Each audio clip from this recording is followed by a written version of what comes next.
Welcome back into Austin's Off the Air. This podcast is a business podcast brought to you each and every week by Sherwood Austin Solutions. With over 40 years, maybe 50 years of combined sales success, Sherwood Austin Solutions can help diagnose and prescribe solutions for any problems in your business. A lot of business consultants only focus on the bottom line. Nay, I say, at Sherwood Austin Solutions. Londa takes a holistic approach to make sure all of your goals are being met.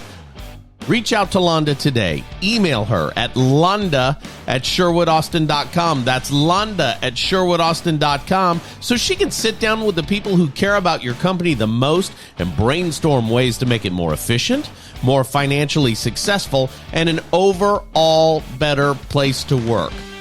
Whether you own a bar, a restaurant, a small business, or you're a salesperson, Londa can help. It's a great time to be in business. Why not be in business with us? Well, all right.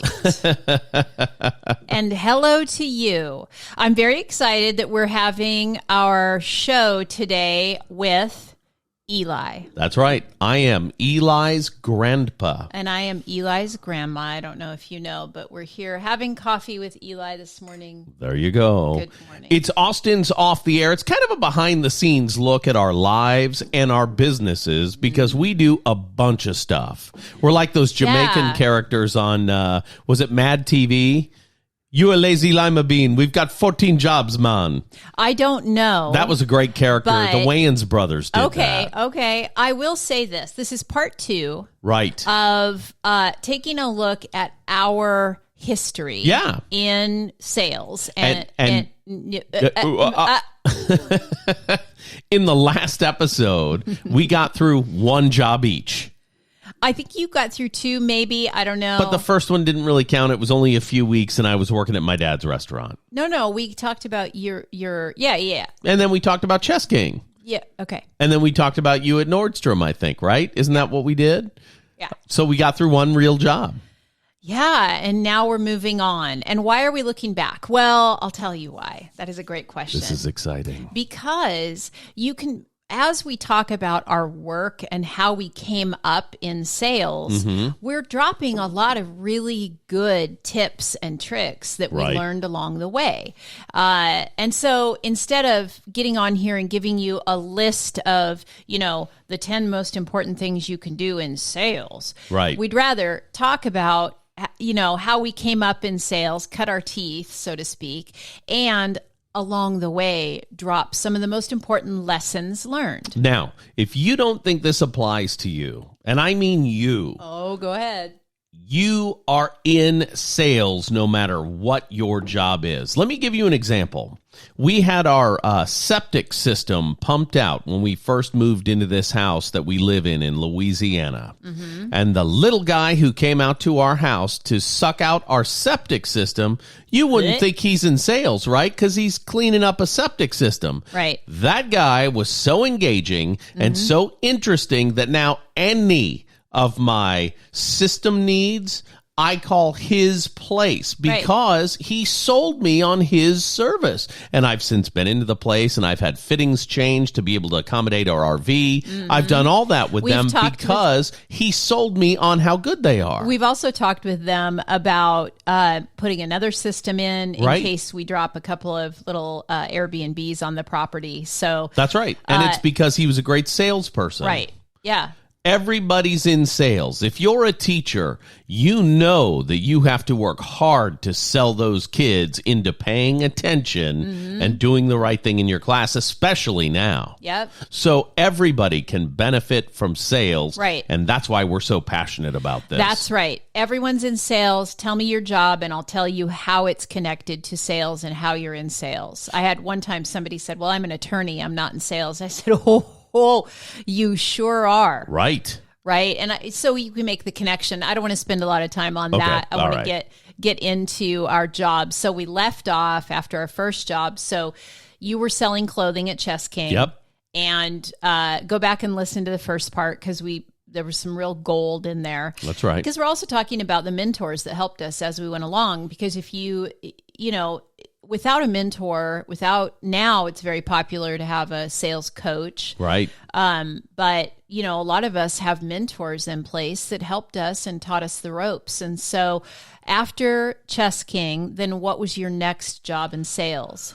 Well, that's funny that you ask that. And I would say my next job in sales was in broadcasting, and it wasn't broadcast sales. It was being an on-air person. Okay. Because when you're on air, if you're on the radio or on television, you are always selling that station and that product. Sure. And we use that today on our terrestrial radio show on the air. Right. I'm not even talking about going out and selling commercials for Right. it. I'm just talking about how we talk about the show on the show. Right. So I would say my next sales job that was legit sales was radio. Okay. And how old were you when you started that? 18 or 19. I was just about to turn 19. So you went from being on-air talent to into actual sales. Yeah. At some point. And Yeah. how old were you when you made that shift? I was in my early 30s. Okay. I was on the air for about 13 years of my on-air broadcast career. I was on the air, and then 2 years of broadcast sales. And what did you learn while you were on air about selling the show, selling yourself, selling the station, that kind of thing? Well, you learned that you need to sell to your audience and to your customers, right? So when you're out doing, say, a live remote broadcast, you are selling for the station when you're there, because your job is not to just put on a break and get people excited about coming to the car dealership that you're at, right? Your job's also to make the owner of the car dealership feel like a big deal, and feel like you're a part of their team. Right. And I quickly got more and more remotes because the salespeople would hear from the owners of the businesses, oh my God, that guy did everything. I even saw him taking drinks to somebody on the car lot. Right.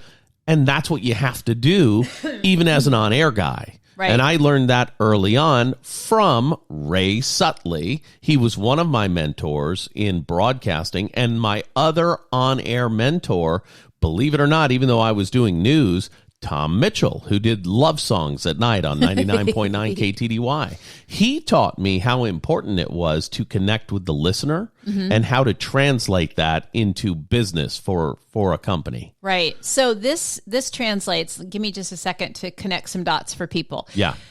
And what you just described is the same, that the way that you were in sales in that position is the same way that whoever answers the phone at your business is in sales, That's whether that's exactly their right. title or not. Whoever is the receptionist or the first person people see, or the last person they see when they enter or exit your office, your business, that person's in sales, whether they have the title or not, and they need the training to know that they are. Another example of this would be every company has the Big Damn Show, is what I call it. Yep. And the Big Damn Show is the annual hoorah-rah that they put on at the convention center in Vegas or the convention center in Dallas, or, wherever it happens. Right. And their purpose there is to resell you on the company you work for. That's right. And to sell you on the introduction of the new products or services that they are bringing to the marketplace, and to sell you again on selling your customer. Right. So this is how it kind of connects, right? Mm-hmm. And so, and then you talked about some of the important lessons that you learned there, which was basically understanding that whatever position you're in a company, you are part of the team that sells the company, its products, its services. Would that be a good summary? Absolutely, you are. Thank you. Yeah. Every person in every business, everywhere, is having to communicate positive information about that business. And that, my friends, is sales. And here's how you can do it wrong. So we were Christmas shopping, and we went to a shop that sells these really fun, cool T-shirts, but also other items. Oh, yeah. That are Louisiana specific, Yes. right? And we had decided, okay, we're going to go into this store, locally owned. We want to support local for this year. And we're going to get gifts for all of the children and grandchildren. And they were going to be matching, fun, themed T-shirts. Right. 22, at least 22 items. Right. Probably 44 because we would have gotten each of them a T-shirt and a something else. Right. Right. So, and we made the decision before we got there. Right. We made it when we were there visiting on an earlier trip, and we thought, you know what? Let's come back here, right, and get everything, find matching T-shirts and get everybody the same shirt. Right. And the reason we did that is because when we were on that previous thing, we were at an event that was out front in front of their store, right. And we saw one of the owners, right, and he was unloading freight, I think, into the store. And he was so friendly and so interactive with us that we thought, yeah, we're going to come back here. Here's what happened, though. The day that we went back was a Saturday. We walk in the store, and there's an employee there behind the counter, sitting in a chair on their phone. Right. Couldn't be bothered to say hello. Couldn't be bothered to say, what are you looking for? I don't care that she was on her phone. That's fine. Be on your phone. But when somebody walks in the door, that phone needs to be non-existent. That's exactly right. Never looked up from her phone. Never. Never said hello. Nope. Nothing. I said, and I was saying aloud, and we were the only people in the store. And I was trying to say it loud enough she could easily hear us, and maybe it would spark her to jump in and help. Right. And I was saying things like, well, we have to find 22 of them. That's going to be a lot. Well, there's the sale rack over there. I wonder if they have anything. Oh, all I'm finding here are extra larges, and I need smalls. I keep giving her like opportunity to jump in. Right. We were in there looking around, talking about, well, this might be cute. And this, and like you're on one side of the store, I'm on the other side of the store. And we're talking to each other across the store. Across her as well. Yes, she's in the middle.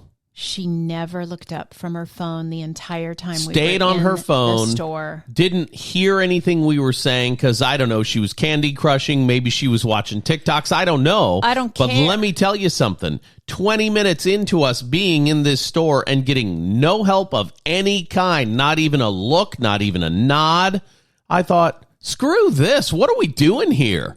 And we had to go figure out something else. And the truth is, I needed help because I was feeling overwhelmed. Yes. And some of you might say, well, why didn't you ask her for help? Because I was the only fucking person in the store. I'm not going to do that. Right. Do your job. Right.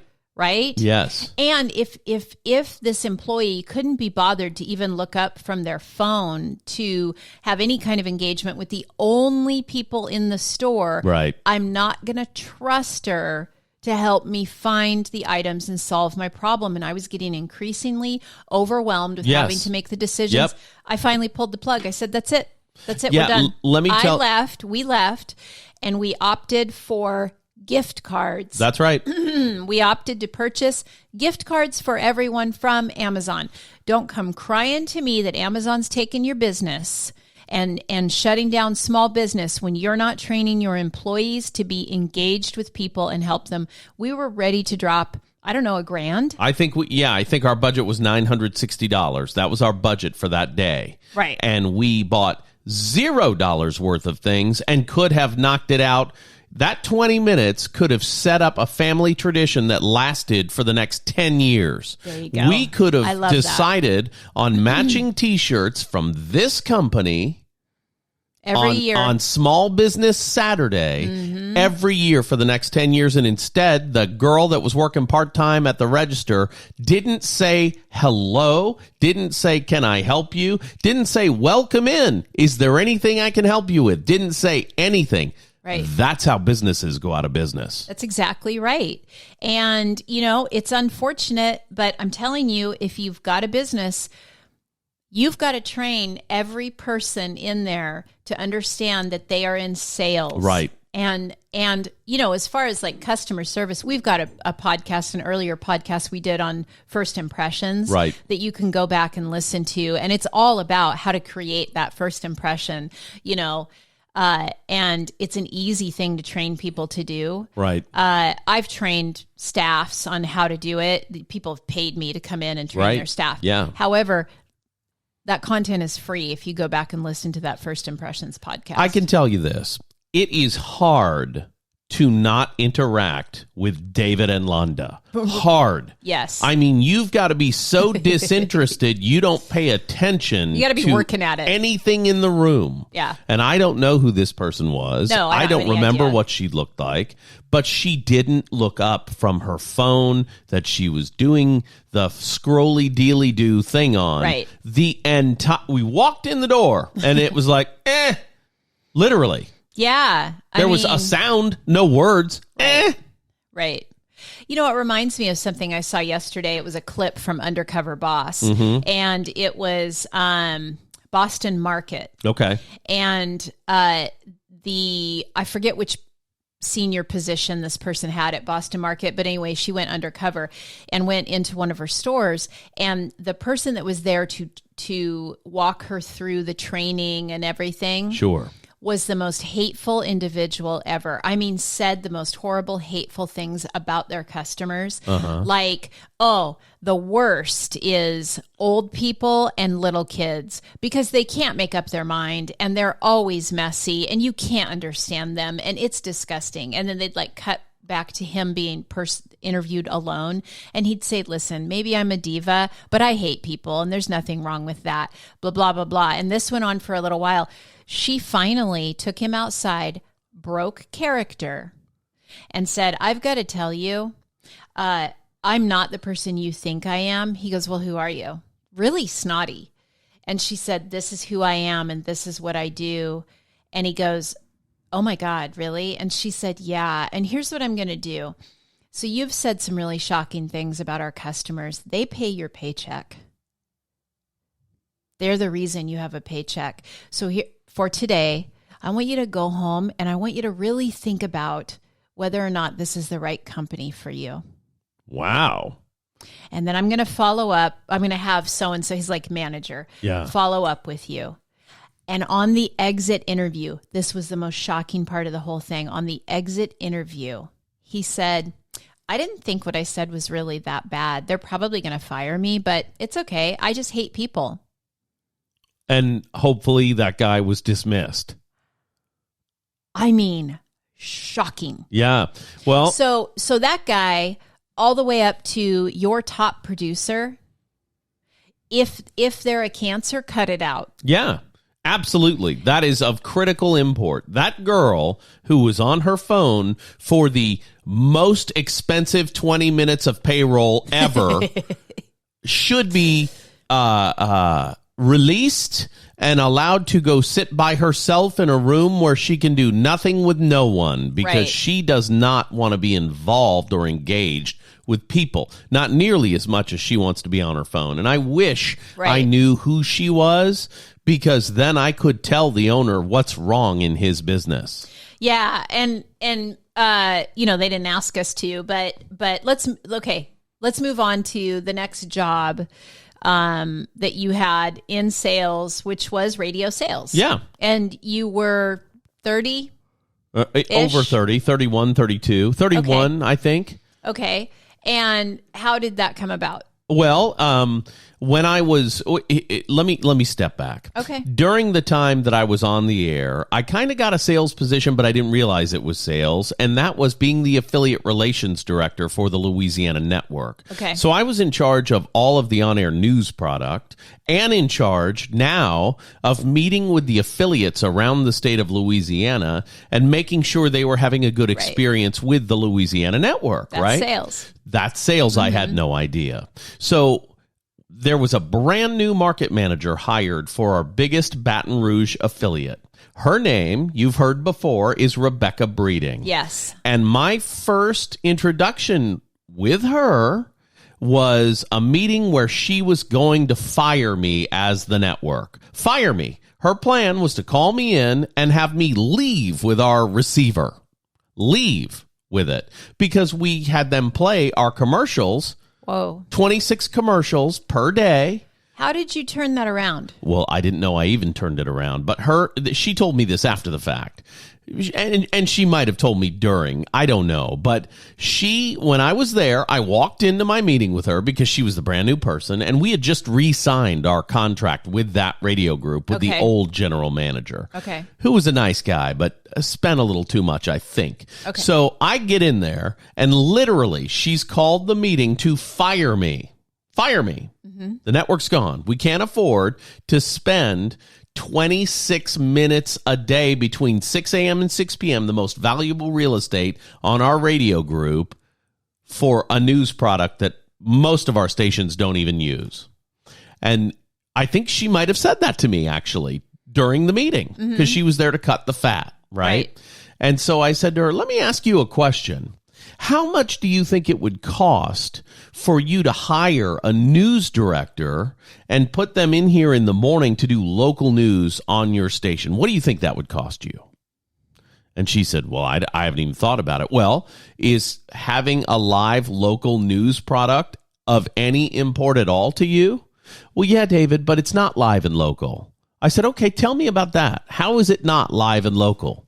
Because I do the news in the mornings on your stations. From Baton Rouge, where we are right now. That's live and local.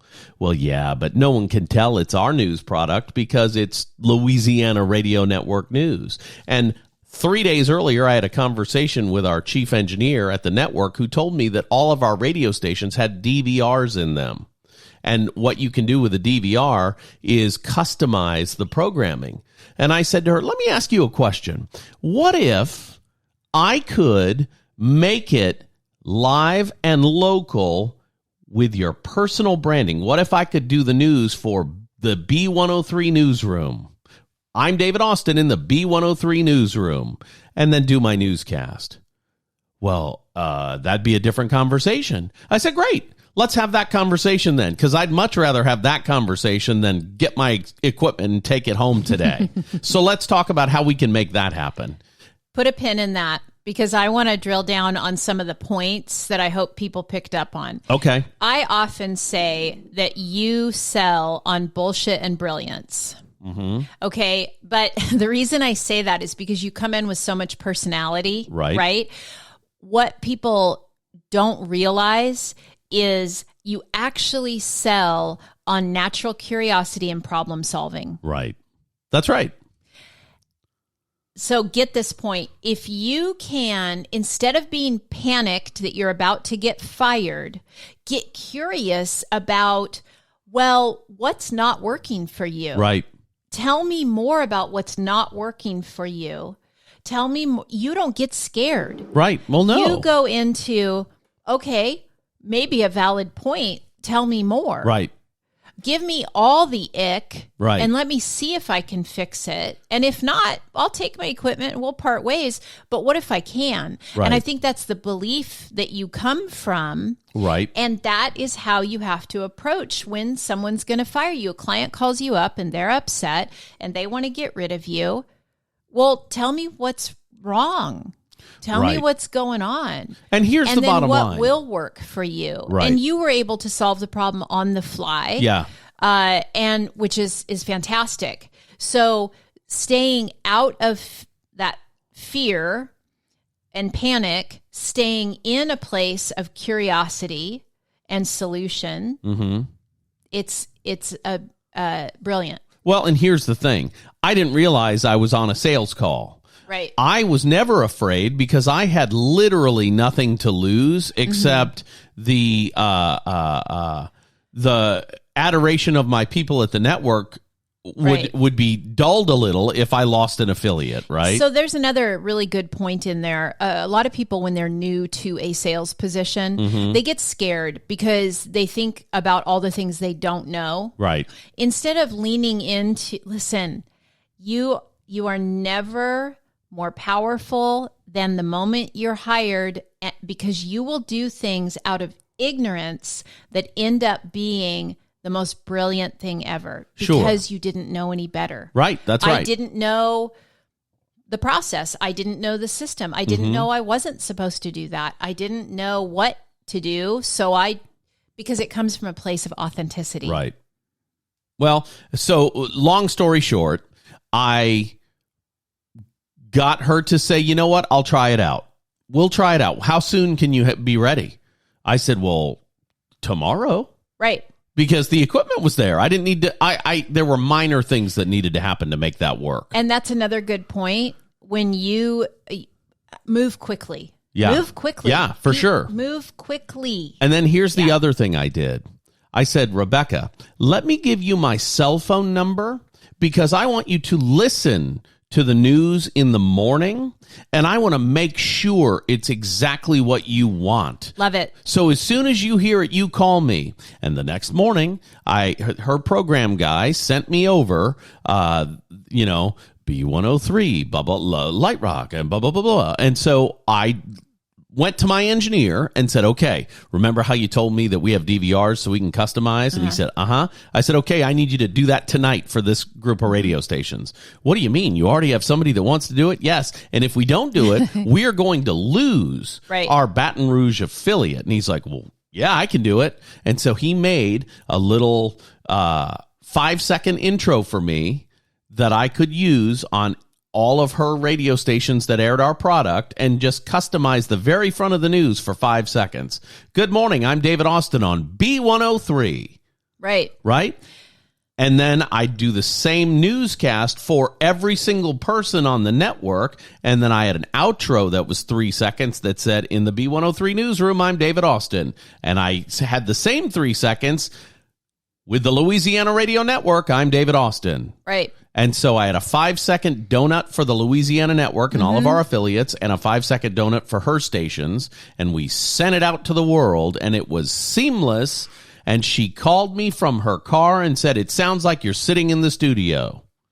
You were humble and hungry. That's exactly right. We talked about that in the first episode. You were hungry and humble, and you stayed hungry and humble. And so every couple of weeks, I made it a point at the end of my business day to go over to that radio group and ask her if she needed anything. I didn't know that was sales. I just liked her, and I wanted to learn from her. Right. You have the advantage of being a natural at a lot of this. Some of us don't. And so we have to take what you're saying, drop it into a system and learn the system. And that's where I come from. So coming into, instead of the next sales job and the next sales job and the next sales job, let me summarize this way. I hit the top of the leaderboard in every sales job I've ever had by following a system. Right. That, for me, that's what works for me. I don't think as fast as you do on the fly. It's not as easy for me to stay in that natural curiosity and not let that fear kind of creep in, or like paralysis by analysis, where I'm like trying to figure stuff.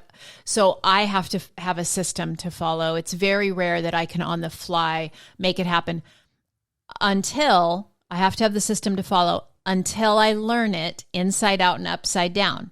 Today in real estate, nobody can catch me off guard. Right. I'm on my feet all the time. And it's because I've got systems that work every time that I've been using for years. And I know the contract inside, outside, upside down. Right. And so because of that confidence, and that just happens in repetition. Right. It's like working out, right? I was just telling David today, hey, my pull-ups are paying off. That muscle is building because of the reps that I'm putting in. It's the same in sales. Yeah. You just have to do it and do it and do it and do it. Let me tell you what made me go work for Rebecca Breeding a year and a half, 2 years after that happened. Okay. She said to me, hey, David, how come you're not in sales? And I said, what do you mean? No, thank you. I was an on-air guy. On-air guys, no, thank you. I'm the talent. And she said, David, you are in sales already. Now you need to get paid for it. There you go. And I said, well, what does that look like? And she said, well, let me tell you what you sold me. And she got out her rate card and she showed me how much a 60-second commercial costs in morning drive in Baton Rouge, midday drive in Baton Rouge, afternoon drive in Baton Rouge, and evening drive in Baton Rouge. And she said, you sold me 26 minutes per day at an average of $62. So let's do some math. And she showed me how much the commission would be if I sold 26 minutes of commercials, which essentially she said I had done. Right. And it was thousands and thousands and thousands of dollars. Right. So then I said, well, wow, that sounds great. And she said, okay, what would it cost for me to hire you to come do sales here? And I told her a number that I thought was outrageous. Mm-hmm. And she said, oh, yeah, okay, that's all you need. We can do that. Now I've got to sell radio. And that's how I got into radio sales. That's a great place to take a break. I think we've said it. We've said it and we've done it. I'm curious to know more about your jobs. Maybe we'll have to do a third one of these. Sure. Why not? All right. There you go. This has been Austin's Off the Air. If you want to get in touch with Londa to talk about your business, email londa@sherwoodaustin.com. If you want to talk to me and Londa about helping your business grow through advertising on this program or our terrestrial radio show, Austin's On the Air on News Talk 98.5, The Talk of Acadiana, you can also email londa@sherwoodaustin.com or david@sherwoodaustin.com. We're going to be back here again next week. Happy Monday, everybody. Unless, of course, you're listening on another day, then happy whatever day you're listening. Have the best day you've ever had. There you have it, and there it is. We'll talk to you again next week.